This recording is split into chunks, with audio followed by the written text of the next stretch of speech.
పార్వతీపురం మన్యం జిల్లా పాలకొండలో కేంద్ర ప్రభుత్వం తీసుకువచ్చిన 4 లేబర్ కోడ్లను రద్దు చేయాలని డిమాండ్ చేస్తూ కమ్యూనిస్ట్ పార్టీల ఆధ్వర్యంలో నిర్వహిస్తున్న దేశవ్యాప్త సమ్మెలో భాగంగా పాలకొండలో సిఐటియు నేతలు, కార్మిక సంఘాల నాయకులు భారీ నిరసన ర్యాలీ చేపట్టారు.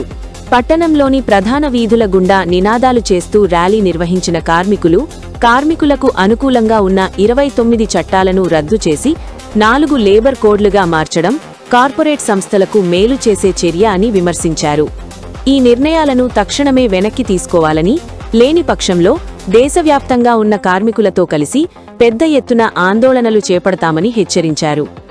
దేశంలోని సుమారు 45 కోట్ల మంది రైతులు, కార్మికులు ప్రభుత్వ విధానాలకు వ్యతిరేకంగా ఉన్నారని, వారికి కల్పించాల్సిన కనీస హక్కుల విషయంలో కేంద్ర ప్రభుత్వం చొరవ చూపడం లేదని సిఐటియు నేత దావాల రమణ అన్నారు. కార్మికులను వంచిస్తూ కార్పొరేట్ సంస్థలకు అనుకూలంగా వ్యవహరించే విధానాలను వెంటనే నిలిపివేయాలని ఆయన డిమాండ్ చేశారు. ఈ నిరసన కార్యక్రమంలో వివిధ కార్మిక సంఘాల ప్రతినిధులు, పార్టీ నాయకులు, కార్మికులు పెద్ద సంఖ్యలో పాల్గొన్నారు.